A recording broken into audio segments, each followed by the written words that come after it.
दोस्तों, उत्पन्ना एकादशी हिंदू धर्म में अत्यंत पवित्र मानी जाती है और इसे सभी व्रतों में सबसे महत्वपूर्ण माना गया है। यह व्रत मार्गशीर्ष माह के कृष्ण पक्ष की एकादशी तिथि को किया जाता है। इसकी महिमा का वर्णन स्वयं भगवान श्री कृष्ण ने धर्मराज युधिष्ठिर को किया था। इस कथा के अनुसार उत्पन्ना एकादशी व्रत के पालन से मनुष्य के समस्त पाप समाप्त हो जाते हैं और मोक्ष की प्राप्ति होती है। प्राचीन समय में मुर नाम का एक अत्यंत बलशाली और दुष्ट राक्षस हुआ करता था। उसने अपने पराक्रम और तपस्या के बल पर अनेक वरदान प्राप्त किए थे। मुर राक्षस इतना शक्तिशाली था कि देवता भी उससे भयभीत रहते थे। उसने इंद्रलोक पर आक्रमण कर इंद्र सहित सभी देवताओं को परास्त कर दिया और उन्हें स्वर्ग से भगा दिया। देवताओं ने अत्याचार से त्रस्त होकर भगवान विष्णु की शरण ली और उनसे अपनी रक्षा की प्रार्थना की। भगवान विष्णु ने देवताओं को आश्वासन दिया और मुर राक्षस का संहार करने का वचन दिया। भगवान विष्णु और मुर राक्षस का युद्ध। दोस्तों, भगवान विष्णु ने मुर राक्षस को युद्ध के लिए ललकारा। यह युद्ध कई हजार वर्षों तक चलता रहा। भगवान विष्णु के प्रहारों से मुर राक्षस घायल तो हुआ, लेकिन उसने हार नहीं मानी। वह बार बार अपनी माया से भगवान विष्णु को छलने का प्रयास करता रहा। इतने लंबे युद्ध के बाद भगवान विष्णु को थोड़ी थकावट महसूस हुई और वे बद्रिकाश्रम नामक गुफा में विश्राम करने चले गए। गुफा में भगवान विष्णु योग निद्रा में चले गए। मुर राक्षस ने भगवान विष्णु को सोते हुए देखा तो सोचा कि यही सही समय है उन्हें मारने का। जैसे ही मुर राक्षस भगवान विष्णु पर आक्रमण करने के लिए आगे बढ़ा, उसी क्षण भगवान विष्णु के शरीर से एक दिव्य शक्ति प्रकट हुई। यह शक्ति एक दिव्य कन्या के रूप में प्रकट हुई, जिनका स्वरूप अत्यंत तेजस्वी और भयानक था। वह कन्या साक्षात देवी थी। देवी ने मुर राक्षस को ललकारा और उस पर आक्रमण कर दिया।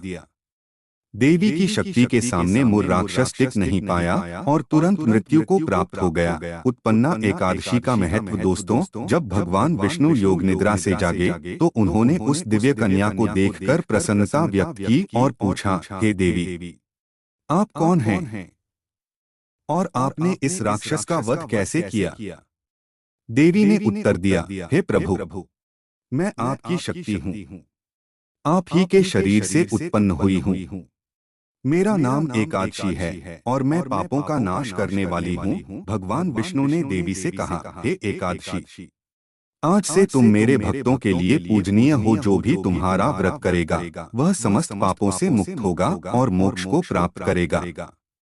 तुम्हारे व्रत का पालन करने से मनुष्य को वही फल मिलेगा जो कठिन तपस्या या यज्ञ से प्राप्त होता है। उत्पन्ना एकादशी व्रत विधि। दोस्तों, उत्पन्ना एकादशी व्रत करने के लिए व्रती को एक दिन पूर्व यानी दशमी तिथि को सात्विक भोजन करना चाहिए। एकादशी के दिन प्रातः स्नान करके भगवान विष्णु का ध्यान करें। व्रती को दिन भर निर्जल रहकर व्रत करना चाहिए। भगवान विष्णु के समक्ष दीपक जलाकर श्रीमद् भगवद गीता का पाठ करें और नमो भगवते वासुदेवाय मंत्र का जाप करें। रात्रि में जागरण करके भगवान का भजन कीर्तन करें। द्वादशी के दिन व्रत का पारण करें।